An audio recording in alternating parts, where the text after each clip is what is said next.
அனைவருக்கும் வணக்கம். இன்றைய பாடத்த நான் ஒரு நிகழ்வோட ஆரம்பிக்கலாம்னு நினைக்கிறேன். என்ன நிகழ்வு அது? அது ஒரு ஞாயிற்றுக்கிழமை விடுமுறை. விடுமுறை நாள்னே நம்மளுக்கு தெரியும். ரொம்ப சந்தோஷமா, நம்மளுக்கான நேரம் அது. நம்மளுக்கு புடிச்ச விஷயங்கள செய்யலாம், பாட்டு கேட்கலாம், நல்லா சமைச்சு சாப்பிடலாம், வெளியிடங்களுக்கு சுத்தி பார்க்கலாம் அப்படின்னு நெறைய ஆசைகளும், கனவுகளும் இருக்கும் அந்த ஒரே ஒரு நாள்ல. 6 நாள் வேலை செஞ்சுட்டோம். 7வது நாள் ஒரு நாள் நம்மளுக்கு ஓய்வெடுக்க கிடைச்சிருக்கு. அப்படிதான் இந்த ஒரு குடும்பத்துல தகப்பன் தன்னுடைய மனைவியையும் 2 குழந்தைங்களையும் கூட்டிக்கிட்டு போறாரு. அப்ப பார்த்தீங்க அப்படின்னு சொன்னா, அந்த குட்டி பையன், அவங்களோட சின்ன பையன் கடைகள பார்த்துக்கிட்டே வரான். கடைகள பார்த்தோனே அவனுக்கு ஒரே ஆச்சரியம், ஒரே சந்தோஷம். விதவிதமான பொம்மைகள், விதவிதமான விளையாட்டு பொருட்கள் எல்லாமே அவன் முன்னாடி இருக்கு. பார்த்துட்டே இருக்கும்போது அவனுக்கு ஒரு பொம்மை, ஒரு விளையாட்டு ஜாமான் ரொம்ப ரொம்ப ரொம்ப பிடிச்சிருச்சு. அத பார்த்துட்டு என்ன பண்றான், அங்கேயே கொஞ்ச நேரம் நின்னுட்டான். கூட போன அக்காவோ திரும்பி பார்த்து, "எங்கடா கூட வந்த தம்பிய காணோம்" அப்படின்னு சொல்லிட்டு வேக வேகமா போறாப்புல. அங்க போய் பார்த்தா, அந்த குட்டி பையன் அந்த பொம்மைய பார்த்துக்கிட்டு ஏக்கமா பார்த்துக்கிட்டே இருக்கான். அக்கா வந்தோனே, "அக்கா, அக்கா இங்க வாயேன், இந்த பொம்மை ரொம்ப அழகா இருக்கு. எனக்கு அந்த பொம்மை வேணும்க்கா, வாங்கி தரியா?" அப்படின்னு சொல்லி கேட்குறான். அக்கா சொல்றாங்க, "என்கிட்ட எங்கடா இருக்கு காசு? அம்மாட்ட கேட்போம்" அப்படின்னு அழ ஆரம்பிச்சுறான். அம்மா அங்கருந்து கொஞ்சம் தூரத்துல திரும்பி பார்க்குறாங்க. எங்கடா 2 பிள்ளைகளும் நம்ம கூட வந்தவங்கள காணோமேன்னு சொல்லி திரும்பி வர, அம்மா அந்த குட்டி பையன் அழுகுறத பார்க்குறாங்க. "தம்பி என்னாச்சு? ஏன் அழுகுற?" அப்படின்னு கேட்குறாங்க. தம்பியோ, "அம்மா எனக்கு இந்த பொம்மை ரொம்ப பிடிச்சிருக்கு. எனக்கு இப்பவே வேணும்" அப்படின்னு சொல்லிட்டு அழுதுகிட்டு இருந்த பையன் திடீர்னு அடம் பிடிக்க ஆரம்பிச்சுட்டான். அடம் பிடிக்க ஆரம்பிச்ச உடனே அம்மாக்கு என்ன செய்றதுன்னு தெரியல. "தம்பி நான் உனக்கு வாங்கி தரேன். ஆனா இப்ப இல்ல. இன்னும் கொஞ்சம் நேரத்துல. இல்லாட்டி நாளைக்கு உனக்கு வாங்கி தரேன்" அப்படின்னு சொல்லி எவ்வளவோ சமாதானப்படுத்தி பார்க்குறாங்க. ஆனா அந்த பையன் கேட்கிறதா தெரியல. இதற்கு முன்னாடி போன அப்பா திரும்பி பார்க்குறாங்க. இந்த 3 பேரையும் காணோம். வேக வேகமா திரும்பி வராரு. வந்து பார்த்தா 3 பேரும் கடைக்கு முன்னாடி நின்னுகிட்டு இருக்காங்க. அந்த குட்டி பையன் அழுதுகிட்டும், உருண்டுகிட்டும் இருக்கான். அப்பா வந்தாரு. "டேய்! எதுக்குடா அழுதுகிட்டு இருக்க? என்ன வேணும் இப்போ உனக்கு?" அப்படின்னு ஒரு கனித்த குரல்ல கேட்கிறாரு. அவன் சொல்றான், "அப்பா எனக்கு இந்த பொம்மை வேணும்." இப்போ உனக்கு அந்த பொம்மை வாங்கி தர முடியாது. நம்ம வேற விஷயத்துக்காக வெளியில நெறைய விஷயங்கள் நம்ம பார்க்க போறோம். இப்போ உனக்கு நான் வாங்கி தர மாட்டேன். அது இன்னொரு நாள் பார்க்கலாம் அப்படின்னு சொல்லிட்டு அந்த பையன கூப்பிடுறாரு. அவ்வளோ நேரம் அழுது அடம் பிடிச்சுக்கிட்டு இருந்த குழந்தை, அப்பா சொன்ன அந்த ஒரு வார்த்தை, ஒத்த வார்த்தைக்கு கீழ்ப்படிஞ்சு அப்படியே போயிடுறான். இத பார்த்து அந்த அப்பாவுக்கு தோணுது, நம்ம பையன் நம்ம சொல்ற பேச்ச கேட்கிறானே, அவனுக்கு ஒரு தக்க சன்மானம் குடுக்கணும். ஏன்னா வளர பிள்ளையாச்சுல, அவனுக்கு இப்பவே அந்த ம். வே அந்த பொருட்களுடைய மதிப்பு தெரியணும். எடுத்த உடனே எல்லாத்தையும் வாங்கி குடுத்துட்டா, அவன் எல்லாமே நினைக்கிறத, பார்க்கிறத எல்லாம் கேட்க ஆரம்பிச்சுருவான் அப்படின்றதுக்காக அந்த அப்பா என்ன செய்றாங்க, கொஞ்ச நேரம் விட்டுட்டு, அவனுக்கு அவன் எதிர்பார்த்த பொருள விட, அவன் வயசுக்கு எந்த பொருள் ஏத்துதோ, அந்த பொருள அவனுக்கு விளையாட்டு பொருள் அவனுக்கு பிடிச்சத வாங்கி தராரு. வாங்கி தந்தோனே அந்த பையனுக்கு ரொம்ப சந்தோஷம். இது ஒரு பக்கம் இருக்கட்டும். ம். இன்னொரு கதையில, இன்னொரு நிகழ்வு நான் உங்க கூட பகிர்ந்து கொள்றேன். அந்த நிகழ்வு என்ன அப்படின்னு சொன்னா, ஒரு 20 வயசு இருக்கும் அந்த பையனுக்கு. அந்த பையன் வேலைக்கு கிளம்பிக்கிட்டு இருக்காப்ல. வேலைக்கு போகும்போது என்ன ஆகுது அப்படின்னா, திடீர்னு வண்டி கிளம்பாம மக்கர் பண்ணுது. என்ன செய்யறதுன்னு தெரியல. வண்டிய ஸ்டார்ட் பண்ணி பண்ணி பார்க்குறாரு, முடியல. வேலைக்கு போகிற நேரமும் ஆயிடுச்சு. சரி வண்டிய தள்ளிட்டு போய் நம்ம மெக்கானிக் கடையில போய் குடுத்துருவோம் அப்படின்னு சொல்லி போகும்போது, பார்த்தா நேரம் ஆயிடுச்சு. 1/4 மணி நேரம். வேலைக்கு செல்றதுக்கு தாமதமாயிடுச்சு. அங்க போன உடனே அதிகாரி உட்கார்ந்திருக்காரு. "வாங்கப்பா, வர நேரம் இதானா? நீங்க பாருங்க 1/4 மணி நேரம் ஆயிடுச்சு வந்து. வர்றதுக்கு 1/4 மணி நேரம் தாமதமாக்கிட்டீங்க. ஏன் லேட்டா வந்தீங்க?" அப்படின்னு அந்த அதிகாரி அவர பார்த்து கேட்கிறாரு. அந்த ஊழியரோ அவர்கிட்ட சொல்றாரு, "இல்லய்யா, என்னோட வண்டி மக்கர் பண்ணிடுச்சு. அதனால நான் வந்து பழுது பார்க்குற கடையில போய் குடுத்துட்டு வந்தேன். அதனால தான் தாமதம் ஆயிடுச்சு" அப்படின்னு சொல்றாரு. அந்த அதிகாரி சொல்றாரு, "சரி வாங்க. அந்த ரெஜிஸ்டர் எடுத்து பார்ப்போம்" அப்படின்னு சொல்லி வருகை பதிவேட்டு அந்த ரெஜிஸ்டர் எடுத்து பார்க்குறாரு. பார்த்தா ஏற்கனவே 2 நாள் அவரு தாமதமா வந்திருக்காரு. அந்த நிறுவனத்த பொறுத்தளவு 2 நாள் தாமதமா வந்தா, 3வது நாள் தாமதமா வர்றவங்களுக்கு 1/2 நாள் சம்பளம் பிடிக்கப்படும். இத அந்த அதிகாரத்துல உள்ளவரு, அவருக்கு கீழ வேலை செய்ற தன்னுடைய தொழிலாளிக்கு சொல்லவும், அவரு முகவாட்டத்தோட அவர் சொல்றத ஏத்துக்கிறாரு. "ஆமா ஐயா, நான் தாமதமா வந்ததுனால தானே எனக்கு இந்த அ இந்த ஒரு நிபந்தனை நீங்க குடுக்குறீங்க. சரி நான் அத ஏற்றுக்கொள்றேன் அப்படின்னு சொல்லிட்டு அவரு வேலை செய்ய போயிடுறாரு. இந்த 2 நிகழ்வுகளையும் பாருங்க. முதல் நிகழ்வுல அந்த அப்பா தன்னுடைய அதிகாரத்த தன்னுடைய பிள்ளையின் மேல செலுத்துறாரு. தன்னோட குடும்பத்தின் மீது செலுத்துறாரு. ஏன்னா, குடும்பம்ன்றது ஒரு சமூகத்தின் அடிப்படை ஒரு கட்டமைப்பு. குடும்பங்கள் தான் ஒரு சமூகமா உருவுது. பல குடும்பங்கள் சேர்ந்தது தான் ஒரு சமூகம். சமூகத்தின் அடிப்படை ஆணிவேரு குடும்பம். அந்த அதிகாரம்ன்றது குடும்பத்துல இருந்தே ஆரம்பிக்குது.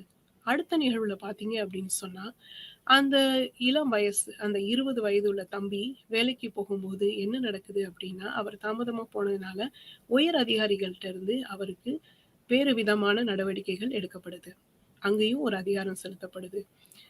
எங்க சுத்தி பார்த்தாலும் நம்மள சுத்தி சுத்தி அதிகாரம்ன்றது சூழ்ந்து கொண்டு தான் இருக்கு.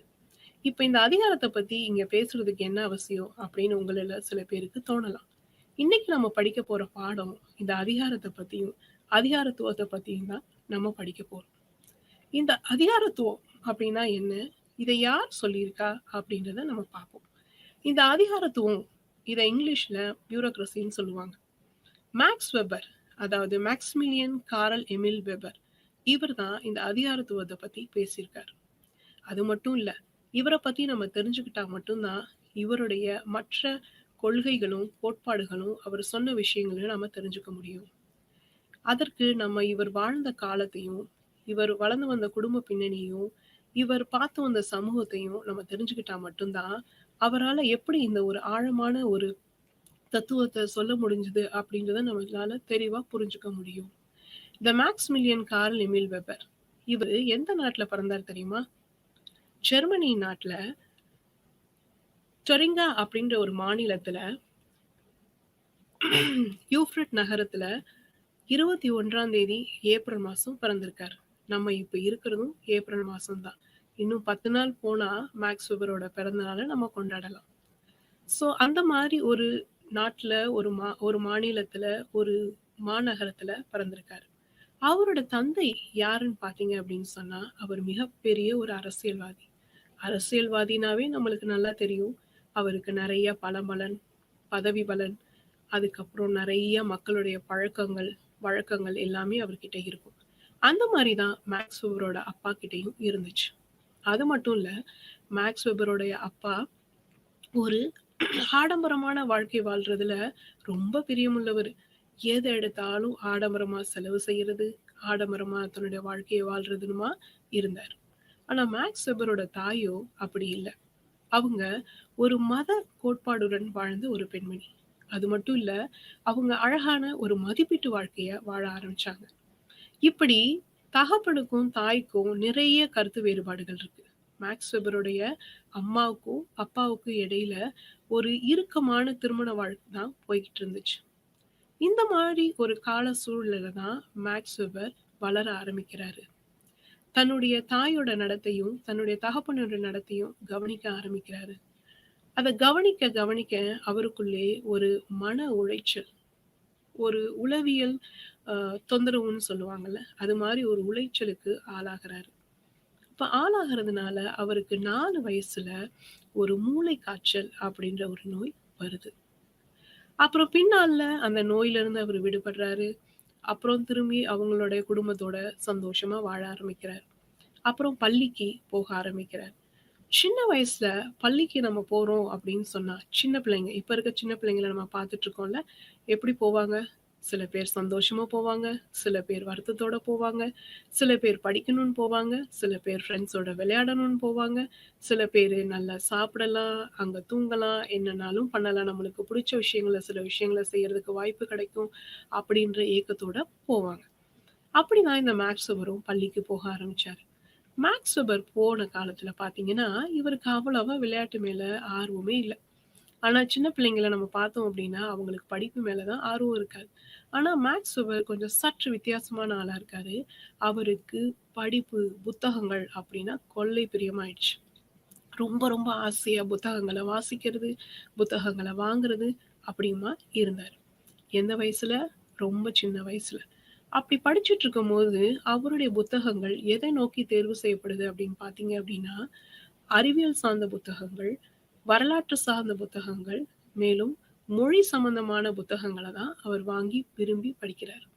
இப்படி படிச்சுக்கிட்டு வர, அவருடைய அறிவு சிந்தனை வளர்ந்துகிட்டே போகுது. தனக்கு அறிவு சிந்தனை நல்லா வளருது அப்படின்றத தெரிஞ்சுகிட்ட வெபர், தன்னுடைய கருத்துக்கள, தனக்கு எழுந்த சிந்தனைகள மத்தவங்களோட பகிர்ந்துக்கணும் அப்படின்னு சொல்லி, ஒவ்வொரு இடமா தேடி ஓடி போறாரு. ஆசிரியர்கள சந்திக்கிறாரு. குறிப்பாக வரலாற்று ஆசிரியர்கள சந்திக்கிறதுல ரொம்பவே நாட்டமுள்ளவரா இருந்தார். அப்ப அந்த மாரி ஆசிரியர்கள போய் சந்திக்கும்போது, அவங்க இந்த குட்டி பையன் இவ்ளோ ஆர்வமா இருக்கானேன்னு சொல்லி, அந்த குட்டி பையனோட நெறைய விஷயங்கள பகிர்ந்து கொள்றாங்க. வளர் பருவத்துல இருக்கிறதுனால இவரால நெறைய விஷயங்கள புரிஞ்சுக்க முடியுது. அதோட ஆர்வமும் அதிகமா இருக்கிறதுனால, வெவ்வேறு விஷயங்கள அறியறதுல ரொம்ப ரொம்ப தெளிவாயிடுறாரு. நெறைய விஷயங்கள படிக்கிறாரு, கேட்கிறாரு, பேசுறாரு. அதுக்கப்புறம் அதுல தெளிவடையறாரு. தெளிவடைஞ்ச உடனே என்ன ஆகுது அப்படின்னு சொன்னா, இப்படிதான் அவருடைய கல்வி க கல் கல்வி வாழ்க்கை போய்க்கிட்டு இருக்கு பள்ளியில. ஆனா பள்ளியிலன்னு ஒரு அமைப்பு இருக்கு. அந்த பள்ளியில அவர் என்ன பண்றாரு, அந்த பள்ளியில என்னென்ன விஷயங்கள் செய்யணுமோ, அத செய்யறதே இல்ல. குறிப்பா டெய்லியும் போய் அசைன்மென்ட் இல்லாட்டி ஹோம் ஒர்க் அது எதுவுமே அவர் பண்றதில்ல. அவங்களுக்கு எழுத்து வேலைகள் குடுத்தா அத செய்யறதில்ல. பாடத்த படிச்சுட்டு வர சொன்னா அத படிக்கிறதில்ல. தேர்வுக்கு வர சொன்னா வர்றதில்ல. இப்படி ஒழுங்கான விஷயங்கள செய்யாம, ஒழுங்கீனமாக அந்த பள்ளி வாழ்க்கையில நடந்துகிட்டு இருக்காரு. இத பார்த்தோனே அந்த வகுப்பு ஆசிரியரும், மத்த ஆசிரியர்களும் என்ன நினைக்கிறாங்க அப்படின்னா, ஏன் இந்த மேக்ஸ் வெபர் நல்ல அறிவுள்ள ஒரு குழந்தையா இருக்கு. ஆனா, ஏன் படிப்புல நாட்டம் இருக்கு. ஆனா, நம்மளுடைய ஸ்கூலோட அமைப்புல அவரு ஒன்றித்து இல்லையே! அந்த விஷயங்கள்ல அவர் ஈடுபாடா இல்ல. அத சரிவர செய்ய மாட்டேங்கிறார். அப்படின்னு சொல்லிட்டு அவர கூப்ட்டு தலைமை ஆசிரியர் கண்டிக்கிறார். இந்த கண்டிப்பு அவருக்கு சுத்தமா பிடிக்கல. ஆனாலும் எப்படியோ தன்னுடைய பள்ளி வாழ்க்கைய ஓரளவு முடிச்சுட்டு 1882வது வருஷம் பார்த்தீங்க அப்படின்னு சொன்னா, அவரு ஒரு பல்கலைக்கழகத்த நோக்கி தன்னுடைய பயணத்த தொடராரு. எந்த கழகம் அப்படின்னு தெரியுமா உங்களுக்கு? ஹைல்பர்க் பல்கலைக்கழகம் தாங்க அது. அந்த பல்கலைக்கழகத்துல அவருக்கு படிக்க அவ்வளவு ஆசை. அங்க போறாரு. பள்ளியில இருந்த மாரி இல்லங்க. இங்க அவர் என்ன பண்ணாரு அப்படின்னு சொன்னா, நெறைய புத்தகங்கள் வாசிக்கிறத தொடர்ந்தாரு. மத்தவங்களோட பழக ஆரம்பிக்கிறாரு. பள்ளியில இந்த மாரி அவரு செய்யல. பள்ளியில ஓரமா, ஒதுங்கி, கூனி, குறுகி உட்கார்ந்திருந்தவரு, இங்க வந்த உடனே தனக்குள்ள ஒரு தைரியம், தனக்குள்ள ஒரு உற்சாகம், மற்ற மாணவர்களோட ஒரு நல்ல உறவு, மற்ற மாணவர்கள் என்ன கருத்து சொல்ல வராங்க, அவங்க ஒவ்வொரு பாடத்தையும் எப்படி படிக்கிறாங்க, எப்படி அத புரிந்து கொள்கிறாங்க அப்படின்னு ரொம்ப ஆர்வமா கேட்டு பகிர்ந்தார். அப்படி அவரோட விஷயங்கள பகிர்ந்து கொண்டிருக்கும்போது, மாணவர்கள் மத்தியில மிகவும் பிரபலமாகுறாரு. மாணவர்களுக்கு மேக்ஸ் வெபர் அப்படின்னா ரொம்பவே பிடிக்க ஆரம்பிச்சுருச்சு. ரொம்பவே பிரபலமாகுறாரு. ஆனா, இந்த பிரபலம் வந்து ஒரு 3 பருவத்துக்கு தான் இருக்கு. 4வது பருவம் அவர் கல்லூரி வாழ்க்கையோ, இல்ல பல்கலைக்கழகத்திலயோ தொடரல. அவர் என்ன பண்ணாரு அப்படின்னு சொன்னா, திடீர்னு அவருக்கு ராணுவத்தின் மீது ஒரு நாட்டம் வந்துருது. ராணுவத்துல சேர்ந்து பணி செய்யணும் அப்படின்னு பிரியப்படுறாரு. அதனால ஸ்ட்ராஸ்பர்க் அப்படிங்கிற ஒரு இடத்துல ராணுவ பயிற்சி முகாம்ல போய் சேர்றாரு. சேர்ந்து அங்க இருக்கிற ஒவ்வொரு விஷயங்களையும் கத்துக்க ஆரம்பிக்கிறாரு. நாட்டுக்காக தன்னுடைய சேவை இருக்கணும்னு நினைச்சாரு போல. அதனால அங்க போய் 2 வருஷம் கடினமா உழைச்சு நாட்டுக்காக தன்னுடைய பணிய ஆற்றிட்டு திரும்பி வராரு. எங்க? அம்மா, அப்பா கிட்ட. வந்து என்ன சொல்றாரு? "அம்மா, அப்பா நானு என்னோட படிப்ப திரும்பி தொடரப் போறேன்" அப்படின்னு சொல்லி ஆசையா சொல்றாரு. அவங்க அம்மா, அப்பாவும் "சரிப்பா, நீ படிப்ப தொடரலாம். எங்க போய் படிக்க போற? என்ன படிக்க போற?" அப்படின்னு கேட்குறாங்க. மேக்ஸ் வெபர் சொல்றாரு, "நான் பெர்லின் பல்கலைக்கழகத்துக்கு போறேன். அப்புறம் காயிட்டிங் பல்கலைக்கழகத்துக்கும் போறேன். அங்க போய் நான் பொருளாதாரம் படிக்க போறேன். சட்ட வரலாற்றை பத்தி படிக்க போறேன்" அப்படின்னு சொல்லிட்டு ஆர்வமா கிளம்பிறாரு. அங்க போன உடனே அங்க போய் என்ன பண்றாரு? நெறைய கருத்தரங்கங்கள்ல பகிர்ந்து பகிர்ந்து கொள்கிறார், கலந்து கொள்கிறார். அங்க உரையாடுறாரு. மத்தவங்களோட கருத்து பரிமாற்றம் செய்றாரு. எல்லா விஷயங்களையும் செய்ய ஆரம்பிக்கிறார். அப்படி செஞ்சுட்டு வரும்போது, அவருக்கு அதே பல்கலைக்கழகத்துல ஒரு வாய்ப்பு வருது. என்ன வாய்ப்பு? பேராசிரியர் ஆகுற ஒரு வாய்ப்பு. பேராசிரியர் ஆகணும்னு அவருக்கும் ஒரு கனவு இருந்துச்சு போல. அதனால அவர் பேராசிரியராகி, சட்டத்த பத்தி அதிகமா சொல்லி தர ஒரு ஆர்வமுள்ள ஒரு பேராசிரியராக மாறுறாரு. அங்க இருக்கும்போது இது எப்ப நடந்துச்சு அப்படின்னா, இளம் வயசு 30 வயசு இருக்கும்போதே அவருக்கு இந்த விஷயங்கள்லாம் ஈடுபாடு வந்துருச்சு. அப்ப பேராசிரியர் ஆன உடனே நெறைய ஆராய்ச்சிகளும், கட்டுரைகளும் எழுத ஆரம்பிக்கிறார். ஆராய்ச்சி பண்ண ஆரம்பிக்கிறார். எந்த மாதிரியான ஆராய்ச்சிகள் பண்ண ஆரம்பிக்கிறாரு? நம்ம வரலாற்று துறையில இருக்கிற வரலாற்று பிரிவுகள்ல இருக்கிற இந்த விவசாயிகள பத்தி படிக்க ஆரம்பிக்கிறாரு. அவங்களுக்குள்ள நடக்கிற மாற்றங்கள், அவங்களுக்குள்ள நடக்கிற அந்த அதிகாரத்துவம், அவங்களுக்குள்ள இருக்கிற போராட்டங்கள் எல்லாத்தையும் பத்தி ஆய்வு செய்றாரு. ஆய்வு செஞ்சு அந்த ஆய்வ கட்டுரைகளா வெளியிடுறாரு. இப்படி போயிட்டு இருக்கும்போது, திடீர்னு அவருக்கு அவங்களுடைய சொந்தத்துல, தூரத்து சொந்தத்துல இருந்து ஒரு பெண்ண அவருக்கு மணம் முடிச்சு வைக்கிறாங்க. அவரும் திருமண வாழ்க்கையில ஈடுபடுறாரு. அந்த வாழ்க்கை என்னமோ சில நாள் தான் சந்தோஷமா இருந்துச்சு. அவர் எதிர்பார்த்த மாதிரி அது ஒரு சந்தோஷமான வாழ்க்கையா இல்ல. அப்புறம் என்ன பண்றாரு அப்படின்னா, அவங்க அப்பா கூட ஒரு நாள் திடீர்னு அவருக்கு ஒரு கருத்து வேறுபாடு, கருத்து முரண்பாடு 2 பேருக்குள்ள ஒரு சண்டை. அப்பாவுக்கும் பையனுக்கும் சண்டை நடக்கிறதுனால என்ன ஆகுது அப்படின்னு சொன்னா, அவங்களுக்குள்ள ஒரு மனக்கசப்பு ஏற்படுது. அதனால அப்பா அந்த இரவு சரியா தூங்கல. காலையில எழுந்து போய் பார்க்குறாரு, அப்பா இறந்து கிடக்குறாரு. இதனால மேக்ஸ் வெபர் என்ன ஆகுறாரு அப்படின்னு சொன்னா, மிகவும் மன உளைச்சலுக்கு திரும்பவும் ஆளாகுறாரு.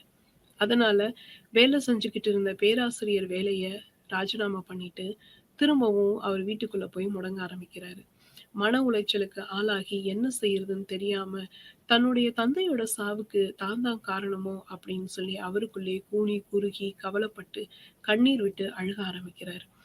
அப்புறம் சில நாட்கள் இப்படியே போக, ஒரு சில வருஷங்கள் அதுக்கப்புறம் கடந்த பின்ன அவர் என்ன பண்றாரு அப்படின்னா, திரும்ப தன்னுடைய அ படிப்புக்கு வர ஆரம்பிக்கிறாரு. ஆராய்ச்சிகள் மேற்கொள்றாரு. நெறைய எழுத ஆரம்பிக்கிறார். ஆரம்ப காலத்துல என்ன பண்ணாரு? நெறைய வாசிச்சாரு. அதுக்கப்புறம் நெறைய பேசினாரு.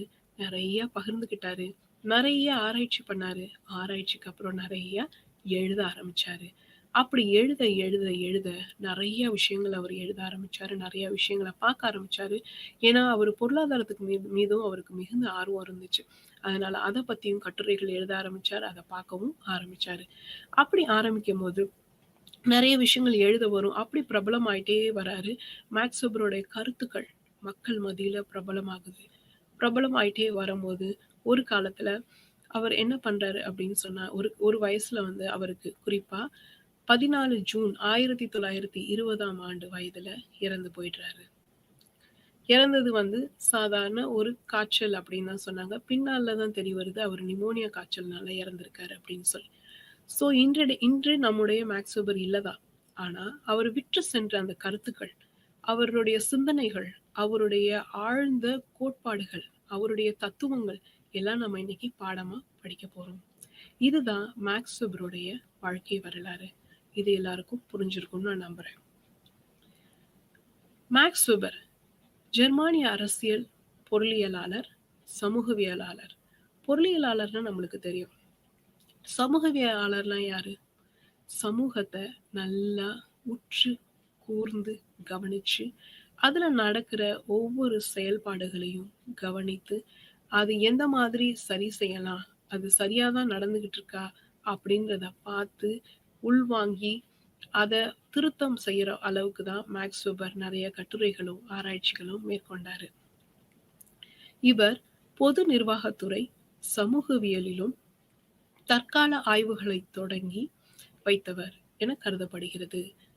வெபருடைய முதன்மை ஆக்கங்கள் முதல்ல அவர் பண்ண விஷயங்கள் என்னென்ன அப்படின்னு பார்த்தீங்கன்னா, பகுத்தறிவாக்கம் ரேஷனலைசேஷன், மத சமூகவியல் சோசியாலஜி ஆஃப் ரிலிஜன், இது 2 விஷயங்களும் அவர் முதல்ல செய்ய ஆரம்பிச்சாரு. இதுல அவர் என்ன சொல்றாரு அப்படின்னு சொன்னா, எது எடுத்தாலும் எந்த ஒரு விஷயம் நடந்தாலும் கேள்வி கேட்க ஆரம்பிக்கிறாரு. இது எதற்காக செய்யப்படுகிறது? ஏன் செய்றோம்? இது செய்யறதுனால என்ன நன்மை? என்ன தீமை? அப்படின்றத நல்லா அறிய ஆரம்பிக்கிறாரு. ஆனால் அவர் வந்து அந்த சமூகத்துல நடக்கிற விஷயங்கள அனலைஸ் பண்ண ஆரம்பிக்கிறாரு. மத சமூகவியல் ரிலிஜன் சமூகத்துல ஒவ்வொரு மனுஷனும் ஒவ்வொரு மதத்த பின்பற்றுறான். அவன் ஒவ்வொரு மதத்த பின்பற்றனால அவனுடைய வாழ்க்கையும் ஒவ்வொரு விதமா மாறிக்கிட்டு இருக்கு. ஒவ்வொரு விதமான தாக்கங்கள் அவங்களுக்குள்ள இருக்கு அப்படின்றத ஆராய்ச்சி பண்ணாரு. எல்லா மதமும் ஒரே விஷயத்த தான் சொல்லுதா? இல்ல ஒவ்வொரு மதமும் ஒவ்வொரு விஷயத்த சொல்லுதா? அப்படின்றத அவரு தன்னுடைய ஆராய்ச்சியில மேற்கொள்றார். அதுக்கப்புறம் வராரு அரசு, அதோட துறைகள பார்க்க ஆரம்பிக்கிறாரு. இப்படி பார்க்க பார்க்க அவருக்கு எழுந்த ஒரு சிந்தனை தான் பியூரோக்ரசின்னு கூட சொல்லலாம். இவருடைய இன்னொரு ஒரு விஷயம், இவருடைய மிக முக்கியமான ஆக்கம் புராட்டஸ்டன்ட் நெறிமுறைகளும், முதலாளித்துவ ஆற்றலும். இத ஆங்கிலத்துல the Protestant ethic and the spirit of capitalism அப்படின்ற ஒரு கட்டுரைய எழுதினார். அது மிகவே பிரபலம் அடைந்து மக்கள் மத்தியில ரொம்பவே பிரசித்தி பெற்றுச்சு. மக்கள் அத ரொம்பவே அவர பாராட்டுனாங்க இந்த விஷயத்துக்காக. இவர் மேலை நாட்டு பண்பாடும், கீழை நாட்டு பண்பாடும் வெவ்வேறு வழிகளில் வளர்ச்சி அடைவதற்கான மதம் தான் ஒரு முக்கிய காரணம் அப்படின்னு வாதிட்டார். மதத்தால மட்டும்தான் ஒரு நாட்டுல பண்பாட சரியான விதத்துல கொண்டு வர முடியும் அப்படின்றத இவர் ஆழமா தன்னோட கருத்தை எல்லா இடங்களையும் பதிவு செஞ்சுட்டு வந்தாரு. துறவுசார் புராட்டஸ்டாந்தம் மேலை நாடுகளில் முதலாளித்துவ அதிகாரம், பகுத்தறிவுசார் சட்டமுறை அரசுகள் என்பன வளர்ச்சி அடைவதற்கு வழிவகுத்தன என்றும் இவர் கூறுகிறார். மேக்ஸ் வெபருக்கு இன்னொரு ஒரு ஆழமான சிந்தனை, ஒரு கருத்து இருந்துச்சு. என்ன அப்படின்னு சொன்னா, முதலாளித்துவம், அதாவது அதிகாரம், பகுத்தறிவு சார் சட்டமுறை அரசுகள் இதெல்லாம் தான் ஒரு வளர்ச்சிக்கு இட்டு செல்ற பாதையா, ஒரு நாட்டையோ ஒரு சமூகத்தையோ வளர்ச்சிக்கு இட்டு செல்ற பாதையா இருக்கும் அப்படின்றத ரொம்பவே நம்ப ஆரம்பிச்சாரு. தான் நம்பினது மட்டும் இல்ல, தன்னை சுத்தி இருக்கிற ஒவ்வொரு சமூகத்திலையும் ஒவ்வொரு கூட்டத்திலையும் போய் சொல்ல ஆரம்பிச்சாரு. மக்களை சிந்திக்க தூண்டி விட்டாரு. முடிவாக நம்ம இப்ப பார்க்க போற அந்த படம், இப்ப நம்ம வந்து மேக்ஸ் வெபருடைய அந்த வாழ்க்கை வரலாறு, அவரு என்னென்ன விதமா எழுதியிருக்காரு, அந்த கட்டுரைகளை பத்தி எல்லாம் நம்ம தெளிவா புரிஞ்சுக்கிட்டோம். இப்ப அடுத்ததாக நம்ம பார்க்க போறது அதிகாரத்துவம். அதிகாரத்துவம்னா என்ன? பியூரோக்ரசி ஆங்கிலத்துல சொல்லுவாங்க. இந்த வார்த்தை எங்க இருந்து வந்துச்சு தெரியுமா? முதல்ல அந்த வார்த்தை வந்தது தெரியறதுக்கு முன்னாடி அதோடைய பொருள் என்ன அப்படின்றத கொஞ்சம் பார்ப்போம். அரசாங்க அமைப்பு அல்லது அரசாங்கத்தால் காரியங்களை செய்யும் ஒரு விதிமுறை. இதுதான் அதிகாரத்துவம் அப்படின்னு நம்ம சொல்லுவோம். அப்படின்னா என்ன? ஒரு இடத்துல நம்ம வேலை செய்யறோம். ஒரு அரசாங்க அலுவலக பணியாளராக வேலை செய்யறோம். அப்படின்னா அந்த கட்டமைப்புக்குள்ள, அந்த அமைப்புக்குள்ள நம்ம ஐக்கியப்படுத்திக் கொள்ளணும். ஐக்கியப்படுத்தும் போது நம்ம அந்த அமைப்புல என்ன விதமான சட்டம், ஒழுங்குமுறைகள் இருக்கோ அதை நம்ம பிடிக்குதோ பிடிக்கலையோ அந்த அமைப்புக்குள்ள நம்ம ஒரு நபரா மாறினதுனால அதை நம்ம பின்பற்றியே ஆகணும். எதுக்காக இந்த அதிகாரத்துவம் இருக்கு? நம்மளுடைய செயல்பாடுகளை ஒழுங்குபடுத்தவும், நம்ம செய்ய வேண்டிய விஷயங்களை சரியாக செய்யவும், தப்பா எந்த இடத்துலயும் வேற மாதிரி எந்த விஷயங்களையும் செஞ்சிடாம இருக்கிறதுக்காக தான் இந்த அதிகாரத்துவம், இந்த அரசாங்க அமைப்பு ஒண்ணு இயக்கப்பட்டுச்சு. அதிகாரத்துவம் என்ற வார்த்தையானது மேசை என்று பொருள்படும் பீரோ என்ற பிரெஞ்சு வார்த்தையிலிருந்து அதன் தோற்றத்தை கண்டறிந்தது. பியூரோ பியூரோ அப்படின்னா என்ன? அது ஒரு மேஜை. மேஜைனா என்ன? மேஜையில இருந்து நம்ம என்னென்ன விஷயங்கள்லாம் பண்ணலாம்? எழுதலாம், படிக்கலாம். அப்ப நம்ம செய்யற வேலைகள் எல்லாமே நம்ம மேஜையில இருந்துகிட்டே செய்யறது தான் பியூரோ அப்படின்னு சொல்றாங்க. கிரசி அப்படின்னா என்னது? அது ஒரு விதிமுறை. ஸோ பியூரோக்ரசி அப்படின்னு சொன்னா மேஜையின் மீது அமர்ந்து நமக்கான சட்டங்களை வரையறுத்துக் கொள்வது. அதுதான் பியூரோக்ரசி. நம்ம வீட்ல கூட தான் பீரோ இருக்கு. பீரோக்கும் பியூரோக்கும் என்ன வித்தியாசம்? இல்ல ஏதாவது சம்பந்தம் இருக்கா? இப்ப நம்ம பீரோல நம்ம எல்லா துணிகளையும் அடுக்கி வைப்போம். எப்படி அடுக்கி வைப்போம்? சும்மா சுருட்டி உருட்டி அப்படியே அடுக்கி வைப்போம்? இல்ல. எது அதிகமா நம்ம எடுக்க போறோம், எந்த ஆடைகளை நம்ம அதிகமா பயன்படுத்த போறோம், அத மேல் ஷெல்ஃப்லயும், எதை குறைவாய் பயன்படுத்த போறோம் அத கீழையும், முக்கியமான ஆவணங்கள், முக்கியமான பொருட்கள், தங்கம், வெள்ளி, அந்த மாதிரி வைரம், இந்த மாதிரி நகைகள் வச்சிருந்தோம் அப்படின்னா அதற்கான தனியா ஒரு அறையிலையும் நம்ம பத்திரப்படுத்தி வச்சிருப்போம். அந்த பீரோவை திறந்தாவே ஒரு சில வீடுகள்ல நான் பார்த்திருக்கேன், ரொம்ப அழகா அத பாதுகாத்துட்டும், அத அழகாவும் அடுக்கியும் வச்சிருப்பாங்க. எதுக்காக? அந்த பீரோவை பார்த்தாவே போதும், அவங்க எப்படிப்பட்ட ஆளு, எந்த மாதிரி விஷயங்கள்ல அவங்க கவனமா இருப்பாங்கன்றத நம்ம நல்லா புரிஞ்சுக்கலாம். இது பீரோ தானே எப்படினாலும் வைக்கலாம் அப்படின்னும் சில பேர் வாழ்ந்துகிட்டு இருக்காங்க. அதுவும் நம்ம சமூகத்துல இருக்க தான் செய்யுது. இந்த பீரோ என்ன சும்மா சுருட்டி அந்த பைக்குள்ள வச்சா போதும். இல்ல அந்த ஷெல்ஃப நிரப்பிச்சா போதும். நெறைய ஆடைகள வாங்க வேண்டியது, நெறைய ஆபரணங்கள வாங்க வேண்டியது, இங்கும் அங்குமா இறைச்சு வைக்கிறாங்க. சில பேர் பீரோவே இல்லாமயும் இருக்காங்க. இந்த பீரோ ஒரு சின்ன விஷயம் நம்ம வீட்ல ஒரு உபயோகப்படுத்துற ஒரு பொருள். அந்த பொருளுக்கே நம்ம இவ்ளோ முக்கியத்துவம் குடுத்து, அத பத்திரமா பாதுகாத்துக் கொள்றோம். இதே மாரி தாங்க பியூரோ, அதிகாரத்துவம்.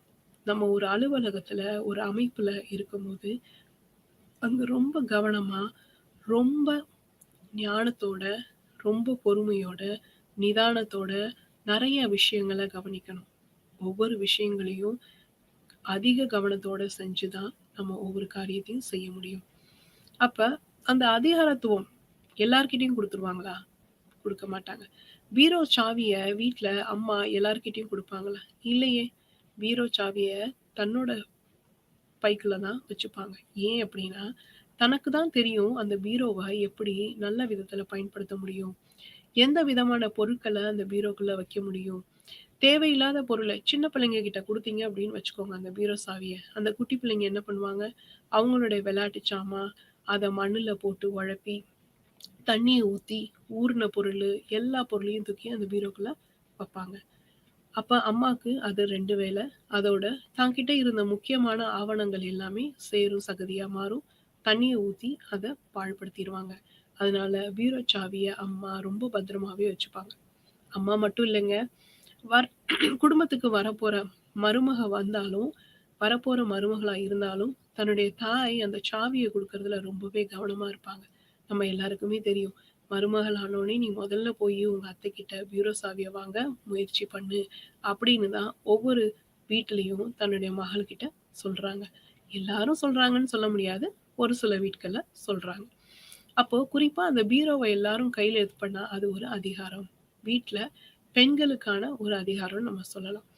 அப்போ இந்த மாதிரி வீட்டிலேயே ஒரு பொருள நம்ம நிர்வகிக்கிறதுக்கு இவ்ளோ விஷயங்கள் நம்ம பண்றோமே! ஒரு நாட்ட ஆள்றது, ஒரு சமூகத்த ஆள்றது அவ்ளோ லேசான காரியமா? கண்டிப்பா இல்ல. அந்த காரியத்துக்கு நம்ம அதிக கவனம் செலுத்தணும். ஏனோ தானோ, இதுதானே, அதுதானே அப்படின்னு நம்ம எடுத்த மாதிரி செஞ்சிட முடியாது. ரொம்ப கவனம் செலுத்தணும். அப்படி அந்த அதிகாரத்துவத்த எல்லார் கையிலயும் நம்ம குடுத்துற முடியாது. உதாரணத்துக்கு பாருங்க, இப்போ நீங்க ஒரு மாவட்ட ஆட்சியாளர் ஆகணும் அப்படின்னு நினைக்கிறீங்க. உடனே நான் இன்னைக்கு நினைக்கிறேன், நாளைக்கே ஆயிட முடியுமா? கட்டாயமா முடியாது. அதுக்கு பல வருடங்கள் நான் என்ன தயாரிக்கணும். எந்த விதத்துல? நெறைய விஷயங்கள நான் படிக்கணும். மேக்ஸ் வெபர் சின்ன வயசுல தன்னுடைய பள்ளி படிப்புல என்ன பண்ணாரு? படிச்சாரு. அதே மாதிரி நம்ம நெறைய விஷயங்கள படிக்கணும். படிக்கிறதுனால நம்ம அறிவு என்ன பண்ணுது? விரிவடையுது, பெருகுது. பெருகுறதுனால என்ன ஆகுது? நம்மளுக்குள்ள நெறைய கேள்விகள் எழும்புது. கேள்விகள் எழறதுனால என்ன ஆகுது? பிரச்சனைகள் தீர்வா தீர்வு காணப்படுகிறது. பிரச்சனைகள் அல்லாதது அது பாட்டுக்கு அதோடைய வழியில போய்க்கிட்டே இருக்கு. பிரச்சமான விஷயங்கள நம்ம பேச ஆரம்பிக்கிறோம். பிரச்சனைகள பேசுறதுனால தீர்வு காண முடியுது.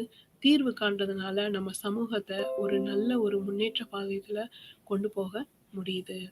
அதே மாரி தாங்க. அதிகாரத்துவம். இப்ப நம்ம வரோம். இந்த மாவட்ட ஆட்சியாளர் ஆகுறதுக்கு முதல்ல தேர்வு எழுதணும். படிக்கிறோம், தேர்வு எழுதுறோம். தேர்வு எழுதி அதுல நம்ம வெற்றி அடைஞ்சுட்டோம் அப்படின்னா, நாளைக்கே நம்ம ஆட்சியாளர் ஆக முடியுமா? இல்லையே! அடுத்து நம்மளுக்கு நேர்முக தேர்வு இருக்கு. அங்க போய் அவங்க கேட்கிற கேள்விகளுக்கெல்லாம் சமயோதிதமா அந்த நேரத்துல நம்ம அந்த பிரசன்ஸ் ஆஃப் மைண்ட் சொல்லுவாங்கல்ல, அந்த நேரத்துல நம்ம ரொம்ப யோசிச்சு கவனமா பேசணும். பேசி முடிச்ச உடனே நம்ம தேர்வாயிட்டோமா, ஆகலையா அப்படின்னு நம்ம அதற்கான ரிசல்ட் வர்ற வரைக்கும் நம்ம வெயிட் பண்ணணும். வெயிட் பண்ண பிறகு நம்ம தேர்வாயிட்டோம் அப்படின்னு சொன்னா, நம்ம ஐஏஎஸ் ஆகிட்டோம். ஐஏஎஸ் அதிகாரி அந்த தேர்வுல நம்ம வெற்றி அடைஞ்சுட்டோம். ஆனா உடனே நம்மளுக்கு அந்த பதவி கிடைச்சிருமா? இல்ல. நம்ம என்ன பண்றோம் அப்படின்னு சொன்னா, அந்த நம்ம எந்த இடத்துல தேர்வாயிருக்கோமோ, தேர்வானவங்களுக்கு எல்லாருக்கும் ஒரு பயிற்சி குடுக்குறாங்க. எந்த விதமான பயிற்சி? அது ஒரு ஒரு மாவட்டத்தையே உங்க கையில எடுக்க போறீங்க. அந்த மாவட்டம் ரொம்ப நல்ல நிர்வாகத்தன்மை கொண்டதாக இருக்கணும். அந்த மாவட்டத்துல நடக்கிற ஒவ்வொரு விஷயங்களையும் கண்காணிக்கணும்.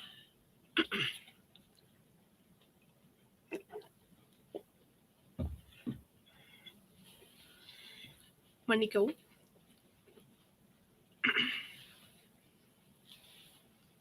அந்த மாவட்டத்துல நடக்கிற ஒவ்வொரு விஷயங்களையும் நம்ம கண்காணிக்கணும். அங்க இருக்கிற ஒழுங்குமுறை நடவடிக்கைகள நம்ம பார்க்கணும். அங்க மக்களுக்கு என்ன விதமான சேவைகளை நம்ம பண்ண முடியும் அப்படின்றத நம்ம பார்க்கணும். அங்க ஏதாவது பிரச்சனைகள் இருக்கு அப்படின்னா, அதற்கான தீர்வுகள் காமிக்கணும். தீர்வுகள் எடுக்கணும், முடிவுகள் எடுக்கணும். அந்த மாரி நெறைய விஷயங்கள் இருக்கு. அப்ப அந்த அதிகாரத்த உடனடியா பெற முடியாது. பயிற்சி, பயிற்சி, பயிற்சி. பயிற்சி செஞ்சால் மட்டுமே வெற்றி அடைய முடியும். அப்ப அந்த மாவட்ட ஆட்சியாளராக தேர்வு செய்யப்பட்ட அந்த அதிகாரிய ஒரு சின்ன ஒரு சிறிய ஒரு பொறுப்புகள்ல அவங்கள அமர்த்துறாங்க. அமர்ந்தனோனே அவங்க என்ன பண்றாங்க? ஒவ்வொரு விஷயங்களையும் கவனிக்கிறாங்க. இவ்வளவு நாள் படிச்சாங்க, பார்த்தாங்க, கேட்டாங்க. இப்ப திரும்ப பார்க்க போறாங்க. இப்ப வேற விதமான பார்வையில பார்க்க போறாங்க. எல்லா ஆவணங்களும், எல்லா விஷயங்களும் ஒழுங்கான அமைப்புகள் நடக்குதா அப்படின்றத பார்க்க ஆரம்பிக்க போறாங்க. ஸோ மேலும் மேசையிலிருந்து இயங்கும் ஒரு அரசாங்கம் அதிகாரத்துவம் அப்படின்னு சொல்லுவாங்க. அரசாங்கம் என்றும் அழைக்கப்படுகிறது. இந்த வார்த்தை குறிப்பிட்ட நிர்வாக அமைப்பை குறிக்கிறது. வரலாற்று ரீதியாக இது அரசாங்க மற்றும் அரசாங்க அதிகாரிகளின் ஆட்சியுடன் தொடர்புடையது. எந்த வார்த்தை? அதிகாரத்துவம். அரசாங்கம் மற்றும் அரசாங்க அதிகாரிகளின் ஆட்சியுடன் இது தொடர்புடையதா இருக்கு. அரசாங்கத்தின் இந்த வடிவத்தில் துறைகளின் கைகளில் அதிகாரம் குவிந்துள்ளது. அரசாங்க இந்த வடிவத்துல யாரோட கைகள்ல அதிகாரம் இருக்கு அப்படின்னு பாத்தீங்கன்னா, துறைகள்ல தான் அதிகாரம் இருக்கு. ஒரு மாவட்ட ஆட்சியாளர் அலுவலகத்துக்கு நீங்க போனீங்க அப்படின்னு சொன்னா, ஒவ்வொரு துறைகள் இருக்கு. அந்த ஒவ்வொரு துறைகளும் அவங்கவங்க செயல்பாடுகள்ல அவங்க ஈடுபடுறாங்க. உதாரணத்துக்கு, இப்ப நம்மளுக்குள்ள ஒரு எலக்ஷன் நடக்குது அப்படின்னு சொன்னா, அதற்கான ஒரு அதிகாரி நியமிக்கப்படுறாரு. அந்த செயல்பாடுகள எப்படி செய்யறது அப்படின்றத அவர் திட்டமிடுறாரு. திட்டமிடுறது மட்டுமல்ல, அத சரிவர நிறைவும் செய்றாரு. அத மக்கள் மத்தியில கொண்டு போய் சேர்க்கவும் செய்றாரு. ஒரு தேர்தல் நடத்துறது அப்படின்றது ஒரு சாதாரண விஷயம் கிடையாது.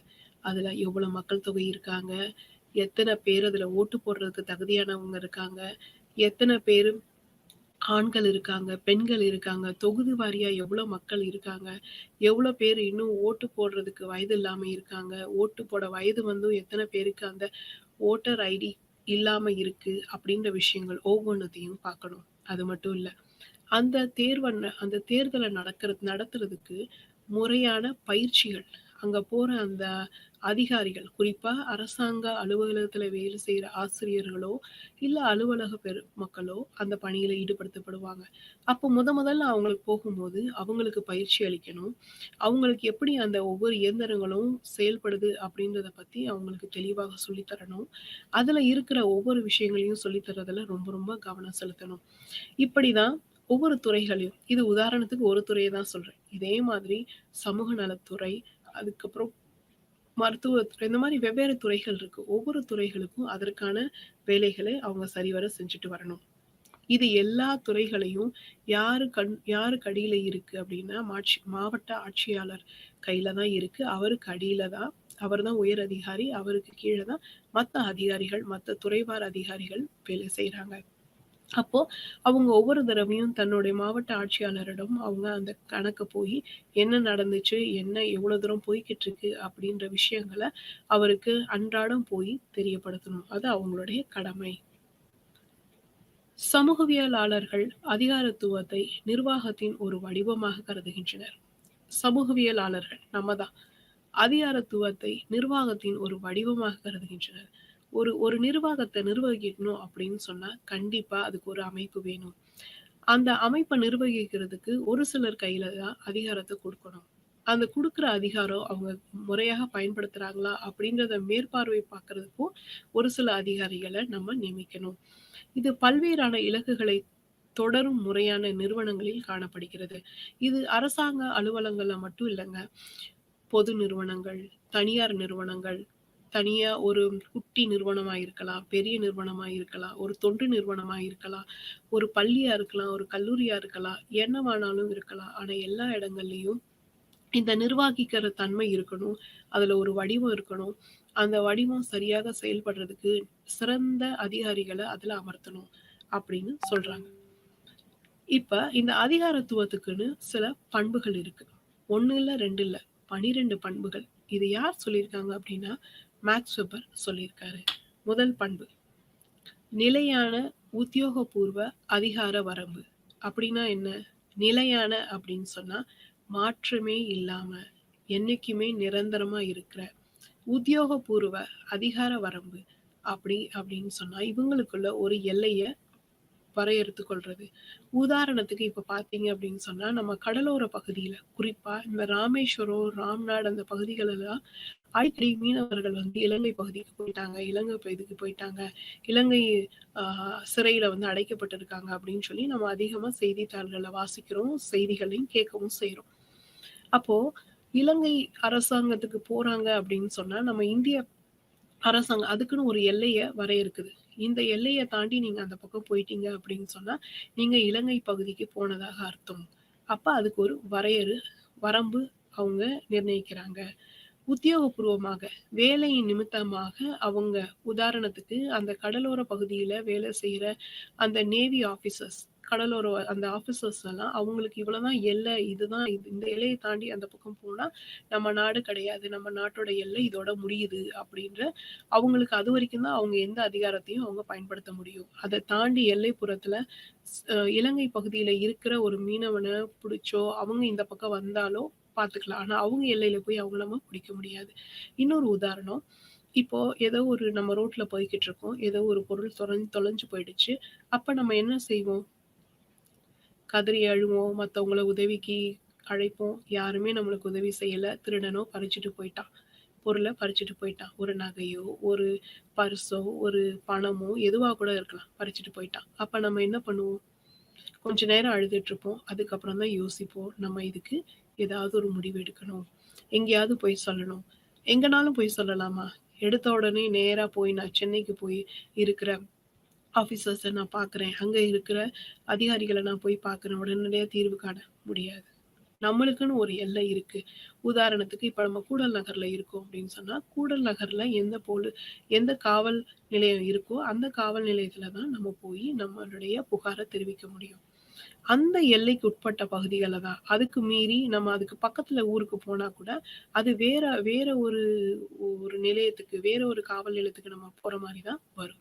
ஸோ இந்த நிலையான உத்தியோகபூர்வ அதிகார வரம்பு அப்படின்றத நம்ம நிர்ணயிக்கிறோம். இதுல மாறவே மாறாது. இது கடைசி வரைக்கும் இது நிலையாக இருக்கும். அந்த அதிகார வரம்பும் அது நிலையா இருக்கும். அதுல மாற்றமே கிடையாது. அந்த எல்லைய நம்ம தெரிஞ்சுக்கிறோம். இதுதான் மேக்ஸ் வெபர் முதல் பண்பா சொல்றாரு. 2வது பண்பு அவர் என்ன சொல்றாரு அப்படின்னா, அதிகார படிநிலை. அதிகார படிநிலைனா என்ன?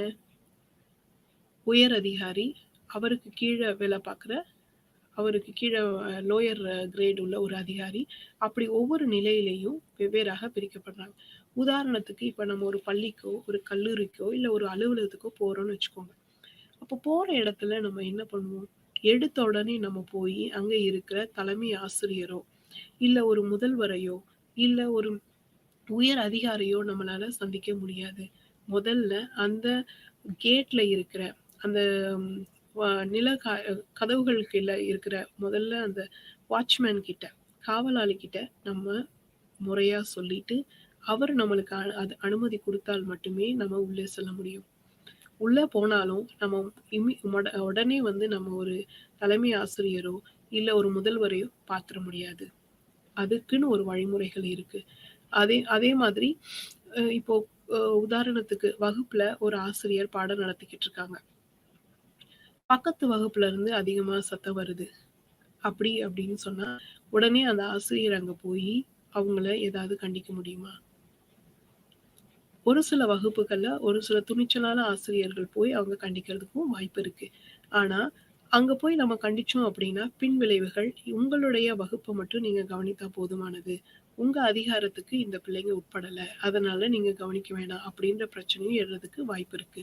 ஸோ ஒவ்வொரு அதிகாரிகளுக்கும் அவங்களுக்கு இணையான, அவங்களுக்கு கீழ் உள்ள படிநிலை உதவியாளர்கள் இல்லாட்டி தொழிலாளர்கள் இருக்கதான் செய்றாங்க. உதாரணத்துக்கு ஒரு கல்லூரியில முதல்வர் இருக்காங்க. முதல்வருக்கு கீழ துணை முதல்வர்கள் இருக்காங்க. துணை முதல்வர்களுக்கு கீழ துறை தலைவர்கள் இருக்காங்க. துற துறை ஒவ்வொரு துறைக்கும் ஒவ்வொரு தலைவர் இருக்காங்க. அந்த ஒவ்வொரு துறை தலைவருக்கு கீழயும் பல ஆசிரியர்கள் இருக்காங்க. அந்த ஆசிரியர்கள்லயே வகுப்பாசிரியர்கள், பாட ஆசிரியர்கள்னு வெவ்வேறா பிரிக்கப்படுறாங்க. அந்த வகுப்பாசிரியர் கீழ உட்பட்டவங்க தான் அந்த மாணவர்கள். அந்த மாணவர்கள் நிலையிலும் நீங்க பாருங்க, ஏதோ ஒரு பிரச்சனை அப்படின்னு சொன்னா, அந்த மாணவர்கள் உடனடியா அவங்க வகுப்பாசிரியர தான் பார்க்கணும். அந்த மாணவனுக்குள்ளேயும் ஒரு தலைவன தேர்ந்தெடுப்பாங்க. அந்த தலைவர் தான் தன்னுடைய ஆசிரியர்கிட்ட போயி சொல்ல முடியும். எல்லாரும் போய் சொல்ல முடியும். எதுக்காக? எல்லாத்துக்கும் அந்த அதிகாரம் குடுத்தோம் அப்படின்னு சொன்னா, அது சரியா செயல்படாது. அது குழப்பத்த தான் ஏற்படுத்தும். அது சரியா இயங்காது. அப்படின்ற காரணத்துக்காக, ஒவ்வொரு அதிகாரத்துக்கும் உட்பட்ட ஒவ்வொரு கடமைகளும், உரிமைகளும் அவங்களுக்கு குடுக்கப்படுது. இதுதான் உங்களுடைய கடமை. ஒரு வகுப்பாசிரியரா இதத்தான் நீங்க செய்யணும். இத செய்யக்கூடாது. ஒரு துறையின் தலைவராக உங்களுக்கு உட்பட்ட அதிகாரங்கள் இவ்வளவுதான். இந்த விஷயங்கள மட்டும் தான் நீங்க செய்ய முடியும். ஒரு ஒரு ஒரு துணை முதல்வராக நீங்க இந்த விஷயங்கள் மட்டும் தான் செய்ய முடியும். அப்படின்னு அவங்களுக்குள்ளே ஒரு தெளிவான ஒரு வடிவை உருவாக்கிக் கொள்கிறார்கள். அதை முறைப்படுத்தியும் நிலையானதாகவும் இருக்குது. காலங்காலமாக. ஆனா, இது ஒவ்வொரு நிறுவனத்திற்கும் மாறுபடுது. எல்லா நிறுவனத்திலயும் ஒரே மாதிரி இருக்கும்னு நம்மளால சொல்ல முடியாது. ஸோ அதிகார படிநிலை அப்படின்னா, சூப்பர் ஆர்டினேஷன் அண்ட் சப்பார்டினேஷன். அதாவது உயர்நிலை அதிகாரிகள், அவர்களுக்கு கீழ பணிபுரியும் படிநிலை அதிகாரிகளும் இருக்காங்க. அப்படி பிரிச்சா தான் நம்ம இந்த அமைப்ப சரியான வழியில நம்ம கொண்டு போக முடியும் அப்படின்னு மேக்ஸ் வெபர் சொல்றாரு. தொழிலாளர் தெளிவான பிரிவு. தொழிலாளர்கள் தெளிவான பிரிவு அப்படின்னா என்ன அர்த்தம்? தொழிலாளர்களை நம்ம தெளிவா பிரிச்சு வைக்கணும். ஒரு சில தொழிலாளர்கள் ரொம்ப திறமைசாலிகளா இருப்பாங்க. ஒரு சில தொழிலாளர்கள் நல்ல பேச்சாளர்களா இருப்பாங்க. ஒரு சில தொழிலாளர்கள் ஒரு வேலைய குடுத்தோம் அப்படின்னா, அத உடனடியா செய்யக்கூடியவங்களா இருப்பாங்க. ஒரு சில தொழிலாளர்கள் அந்த வேலைய பத்தி ஒண்ணுமே ஒரு ஞானம் இல்லாம இருப்பாங்க. ஸோ, எந்த தொழிலாளி கிட்ட எந்த வேலைய நம்ம குடுத்தா, எவ்வளோ நேரத்துல நடக்கும்? எந்த மாதிரியான வேலைகள் முதல்ல இருக்கு? யாருக்கு எந்த வேலைய எப்ப, எப்படி குடுக்கணும் அப்படின்றது அந்த நிர்வாகத்தினருக்கு நல்லாவே தெரிஞ்சிருக்கணும். எல்லாரையும் கூப்பிட்டு பாடம் நடத்துங்க அப்படின்னு சொன்னா எல்லாராலையும் பாடம் நடத்த முடியாது. ஒரு வகுப்புல இருக்கிற ஒரு ஒரு கல்லூரியிலயோ, ஒரு பள்ளியிலயோ இருக்கிற ஆசிரியரால தான் அத முடியும். அதிலயுமே அந்த ஆசிரியர்ல அந்த பாடத்துல ரொம்பவே ஆம் பற்று உள்ளவரா, அதுல அறிவு உள்ளவரா இருந்தால் மட்டும் தான் அந்த பாடத்த அவரால தெளிவான விதத்துல புரிய வைக்க முடியும். ஸோ, அதனால வேலை பார்க்குற ஒரு அலுவலகத்துல அந்த தொழிலாளர் அந்த வேலைய செய்ய திறமை உடையவரா? அவருக்கு அந்த ஞானம் இருக்கா? அவரால அந்த வேலைய குறிப்பிட்ட நேரத்துல, குறிப்பிட்ட ஆம் விஷயங்கள செய்ய முடியுமா? முடியாதா? அப்படின்றத பார்க்கணும்.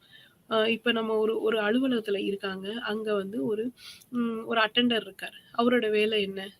அதிகாரிகள் சொல்ற வேலைய போயிட்டு ஒரு போஸ்ட் ஆஃபீஸ்ல ஒரு போஸ்ட் ஆஃபீஸ்ல போய் ஒரு லெட்டர் போஸ்ட் பண்ணிட்டு வாங்க அப்படின்னு சொன்னாங்கன்னா, அங்க போய் அவரு அந்த லெட்டர குடுத்துட்டு வரணும். வேற ஏதாவது ஒரு வங்கிக்கு போயி அங்க கணக்குல இந்த பணத்த செலுத்திட்டு வாங்க அப்படின்னா, நம்ம அத அட்டெண்டர்ட்ட குடுக்க மாட்டோம். அதுக்குன்னு ஒரு உரிய அதிகாரி இருப்பாங்க. ஸோ யாருக்கு எந்த தொழில் நம்ம குடுக்கணும்? உதாரணத்துக்கு நம்ம குடும்பத்தையே எடுத்துப்போமே. தந்தை பெரும்பாலான குடும்பத்துல முன்னாடி இது வந்து ஒரு 10 வருஷத்துக்கு முன்னாடி நடந்த கதை. எப்படி இருக்கும்? கணவர் மட்டும் தான் வேலைக்கு போவாரு. மனைவி வீட்ல இருந்து பிள்ளைகள பார்த்துப்பாங்க. அவங்களுக்கு தேவையான காரியங்கள் சமைக்கிறது, பாத்திரம் கழுவுறது, அவங்களோட துணிய துவைக்கிறது, இந்த மாரி விஷயங்கள் தான் செஞ்சுகிட்டு வந்தாங்க. அதுவும் கூட்டு குடும்பம் இருந்த காலத்துல என்ன நடந்துச்சு அப்படின்னா, பெண்களுக்குள்ளேயே தன்னுடைய வேலைகளை அழகா பிரிச்சுக் கொள்வாங்க. பெரியவங்க அப்படின்னு இருக்காங்க அப்படின்னு சொன்னா, அவங்க பார்வையாளரா இருந்து எல்லா வேலைகளையும் தன்னுடைய மருமகள்கள் செஞ்சுகிட்டு இருக்காங்களா அப்படின்னு பார்ப்பாங்க. மூத்த மருமகளா இருந்தா அவங்களுக்கு சில வேலைகள குடுப்பாங்க. இளைய மருமகளா இருந்தா அவங்களுக்கு சில வேலைகள், அவங்க தான் கடைசி மருமக அப்படின்னா அவங்களுக்கு சில வேலைகள் இந்த மாரி குடுக்குறாங்க. குடுத்தா ஒவ்வொருத்தவங்களுக்கும் அதுல ரொம்ப ஸ்பெஷலைஸ்ட் ஆயிடுறாங்க. அதுல வந்து வல்லுனர்கள் ஆயிடுறாங்க. அந்த வேலைய அவங்களால திறம்பட செயல்பட முடியுது. இது வந்து ஒரு குடும்பத்த நடத்துறதுக்கே இவ்வளோ தூரம் நம்ம பார்க்குறோம் அப்படின்னா, ஒரு நிர்வாகத்த நடத்துறதுக்கு ரொம்பவே கவனமா இருக்கணும். அப்ப இது மட்டும் இல்ல. இது வந்து கூட்டு குடும்பத்துல இருக்கிற ஒரு கதை. இப்ப நம்ம குடும்பங்கள் எல்லாமே வந்து தனித்தனி குடும்பங்களா, சின்ன சின்ன குடும்பங்களா ஆயிருது. அப்ப அங்க என்ன பண்றாங்க? அப்பா செய்ய வேண்டிய வேலைய அப்பா செய்றாங்க. சில நேரங்கள்ல அப்பா செய்ய வேண்டிய வேலைய அம்மாவும் செய்றாங்க. அம்மா செய்ற வேலைய அப்பாவும் செய்றாங்க. ஆனா சில நேரங்கள்ல அது பிரச்சனையில கொண்டு போய் முடியுது. அதனால அந்த நம்ம அம் கூட்டு குடும்பத்துல இருந்த மாதிரி ஒவ்வொருத்தவங்களுக்கும் அந்த தனி நபருக்கான வேலைகளை தங்களுக்குள்ளே பிரிச்சு கொண்டு, அந்த தொழிலாளர் ஒவ்வொருவரும் தான் என்ன செய்ய வேண்டும், என்ன செய்யக்கூடாது அப்படிங்கிற ஒரு தெளிவான அறிவு சிந்தனை இருந்துச்சு அப்படின்னு சொன்னா, அந்த நிறுவனம் நிர்வாகமும் சிறந்ததாக விளங்கும். அடுத்ததாக தகுதியின் அடிப்படையில் நியமனம். யாருக்குனாலும் எந்த வேலைனாலும் குடுத்துற முடியுமா? இல்ல.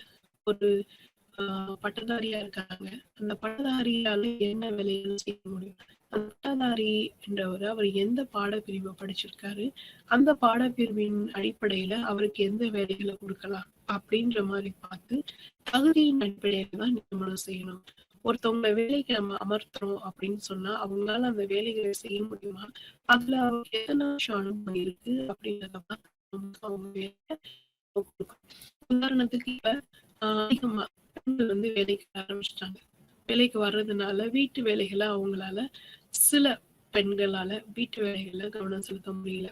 அப்ப அவங்க என்ன பண்றாங்க? தன்னுடைய வீட்ல ஒரு வேலை செய்யற ஒரு பெண்ண வேலைக்கு அமர்த்துறாங்க. அப்படி வேலையில அமர்த்தும்போது, அவங்க முதல்ல என்ன பண்றாங்க? உங்களால எந்தெந்த வேலை செய்ய முடியும்? உங்களால சமைக்க முடியுமா? பாத்திரம் விளக்க முடியுமா? அப்படின்னு சொல்லி கேட்டு, அதுல முடிஞ்சவங்கள மட்டும் தான் வேலையில அமர்த்துறாங்க. உதாரணத்துக்கு இப்போ ஒரு தொழிற்சாலையில ஒரு தொழிலாளி வேலை சேர்றாரு அப்படின்னு சொன்னா, அவர் அதுல திறமை வாய்ந்தவரா? அவருக்கு அந்த ஸ்கில் இருக்கா? இல்லையா? அப்படின்றத பார்த்துட்டு தான் அவர வேலையில அமர்த்தணும். ஸோ அதன் அடிப்படையில தான். அந்த திறமை இருக்கு. ஆனா அவர்கிட்ட வந்து அந்த அந்த திறமை இருக்கு. ஆனா செயல்பட தெரியல அப்படின்னு சொன்னா வேணா, நம்ம அவருக்கு பயிற்சி அளிக்கலாம். ஆனா ஒவ்வொரு தொழிலாளியும் நம்ம வேலைக்கு அமர்த்தும்போது, அவங்க தகுதியின் அடிப்படையில தான் நம்ம நியமனம் செய்யணும். தகுதியின் அடிப்படையில நியமனம் செய்யலைன்னா என்ன ஆகும்? அவருக்கு அந்த வேலைய சரிவர செய்ய தெரியாது. வேலைய செய்ய தெரியாதனால தாமதமாகும். தாமதமாகறனால அந்த வளர்ச்சிக்கான பாதையில அந்த நிறுவனத்த நம்ம இட்டு செல்ல முடியாது. ஸோ, அதனால தகுதியின் அடிப்படையில தான் நம்ம நியமனம் இருக்கணும் அப்படின்னு சொல்லி மேக்ஸ் வெபர் சொல்றாரு. 5வது என்ன சொல்றாரு அப்படின்னு சொன்னா, நிலையான சம்பளம். ஒரு ஒரு ஃபிக்ஸட் ஒரு மாற்று இல்லாம ஒரு அடிப்படை சம்பளம் வந்து மாறிக்கிட்டே இருக்காம, நிலையான சம்பளமா இருக்கணும். உதாரணத்துக்கு ஒரு தொழிற்சாலையில தினக்கூலி இருப்பாங்க.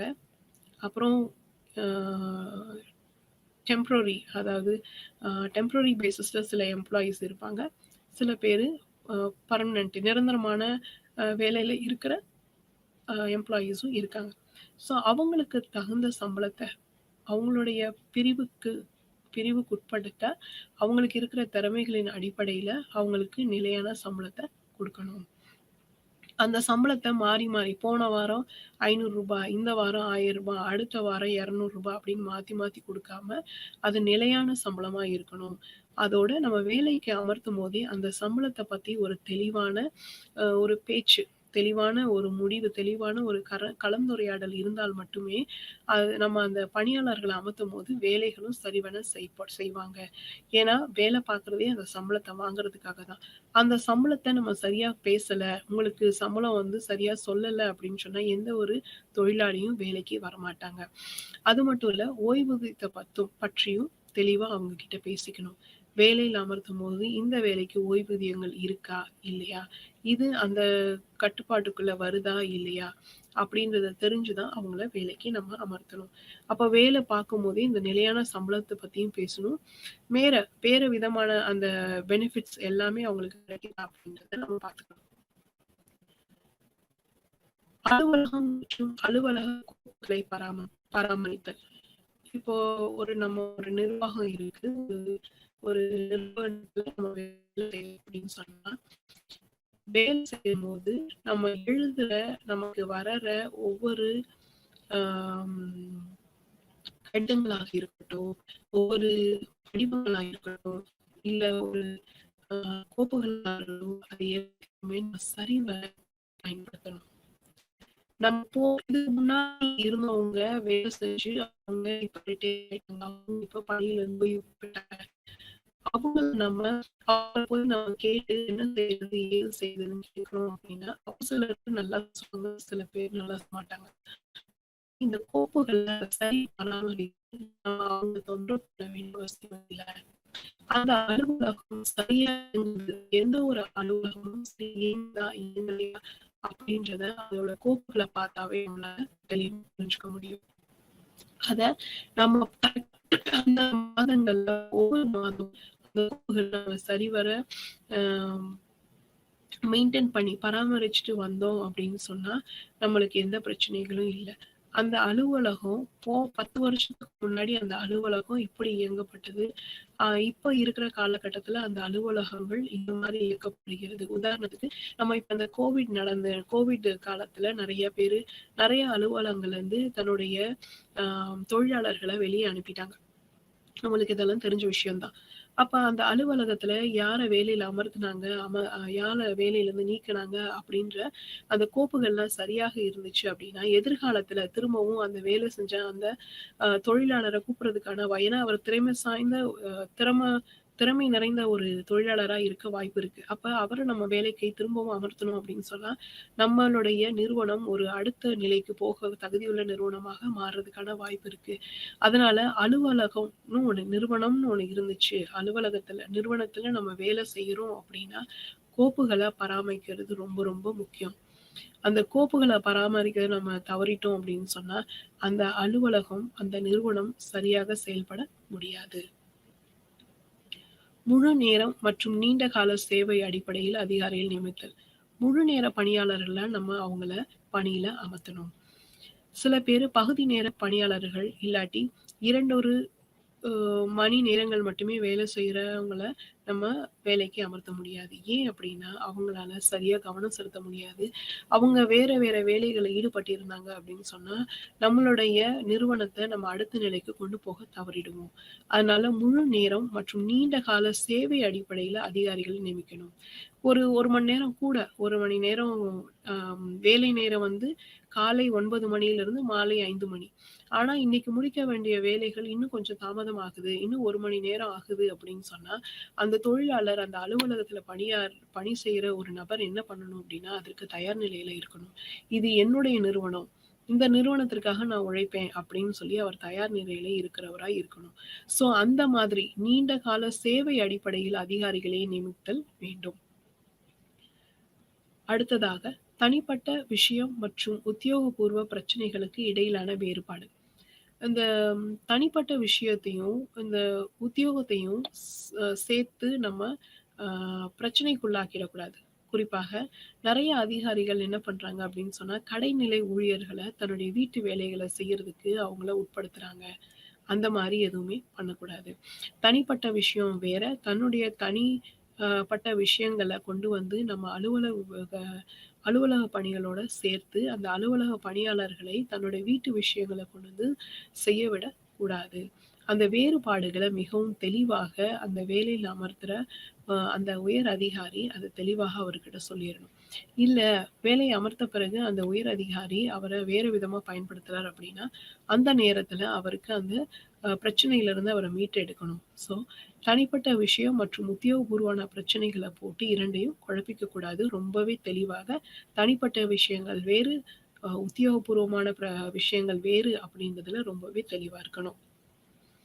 உயர் அதிகாரிகளின் வேலை மேற்பார்வை. உயர் அதிகாரிகளுடைய மேற்பார்வையில தான் அவருக்கு கீழ வேலை செய்ற ஒவ்வொரு அதிகாரிகளும் வேலை செய்யணும். உதாரணத்துக்கு, நம்ம அந்த கொக்கோ கோலா அ அல்லாட்டி இந்த குளிர்பானம் நிறுவனங்கள்லலாம் பார்த்தீங்க அப்படின்னு சொன்னா, அங்க ஒரு பார்வையாளர் இருப்பார். ஒரு சூப்பர்வைசர் இருப்பார். அவர் என்ன பண்ணுவாரு அப்படின்னா, தனக்கு கீழ வேலை செய்ற ஒவ்வொரு தொழிலாளரையும் கண்காணிப்பார். எதுக்காக கண்காணிக்கிறாரு? ஒரு குளிர்பானத்த தயாரிக்கணும் அப்படின்னா ரொம்பவே கவனமா இருக்கணும். அதுல வேற ஏதாவது விஷயங்கள் கலந்துராதபடி. ஏன்னா பொதுமக்கள் நெறைய பேர் அத பயன்படுத்த போறாங்க. இதன் மூலமா தன்னுடைய நிறுவனத்திற்கு ஒரு கெட்ட பேர் வந்துரக்கூடாது அப்படின்றதுல, அப்ப அந்த அந்த மேற்பார்வையாளர் எப்படி இருக்கணும்? ரொம்பவே கவனமா இருக்கணும். அந்த மேற்பார்வையாளர் ஒவ்வொரு தொழிலாளரையும் கவனிக்கிறாரான்னு சொல்லி இந்த உயர் அதிகாரிகள் என்ன பண்ணணும்? ரொம்பவே அவங்கள கவனமா பார்த்துக்கணும். அது 9வது பாயிண்ட்டா மேக்ஸ் வெபர் சொல்லியிருக்காரு. 10வதாக அதிகாரிகளுக்கான உத்தியோகபூர்வ உறவுகளை முறைப்படுத்துதல். ஒரு அதிகாரியும் இன்னொரு அதிகாரிக்குள்ளேயும் நல்ல ஒரு சுமூகமான உறவுகளை ஏற்படுத்தணும். ஆனா, அங்க வந்து தனிநபருடைய நாட்டங்களோ, உறவுகளுக்கு முக்கியத்துவம் குடுக்காம, அதிகாரத்துடைய அதாவது அந்த நிறுவனத்துல வேலை செய்றதுக்கான அந்த அதிகாரத்த அந்த சூழல்ல, அந்த தோழமையில அவங்களுக்கு ஒரு உறவுகள் இருக்கணுமே ஒழிஞ்சு, அங்க தன்னுடைய தனி விருப்பங்களுக்கு இடம் கொடுக்கக் கூடாது. அதனால அதிகாரிகளுக்கு மத்தியில இருக்கிற அந்த உத்தியோக உறவுகள சரியா முறைப்படுத்தணும். அரசியல் நடுநிலைமை. அரசியல் நடுநிலைமை அப்டின்னா, நம்ம ஒரு வேலையில ஒருத்தவங்கள அமர்த்துறோம் அப்படின்னு சொன்னா, நம்ம நம்மளுக்கு புடிச்சவங்க, நம்மளுக்கு வேண்டியவங்க அப்படின்னு சொல்லி அவங்கள நம்ம பணியில அமர்த்தக்கூடாது. அதுல ரொம்பவே கவனமா இருக்கணும். அந்த வேலைய செய்றதுக்கு அவர்கிட்ட போதிய தகுதிகள் இருக்கா? அதுக்கு திறமைகள் இருக்கா?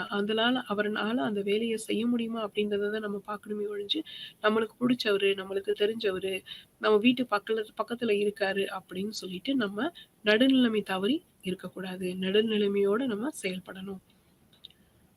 கடந்த கால நடைமுறைகள் மூலம் வழிகாட்டுதல். எப்பயுமே எந்த ஒரு விஷயத்துக்குமே போன வருஷம், 10 வருஷத்துக்கு முன்னாடி நம்ம இந்த விஷயத்த எப்படி அணுகுனோம்? ஏதோ ஒரு பிரச்சனை எழுந்துருது. அந்த பிரச்சனைய நம்ம எப்படி தீர்வு காண்றது? இந்த பிரச்சனைய பத்தி நம்மளுக்கு சரியான அறிவு அதாவது போதிய அறிவு இல்லாம கூட இருக்கலாம். அத பத்தி நம்மளுக்கு நாலேட்ஜ் இல்லாம கூட இருக்கலாம். அப்ப நம்ம என்ன பண்ணணும்?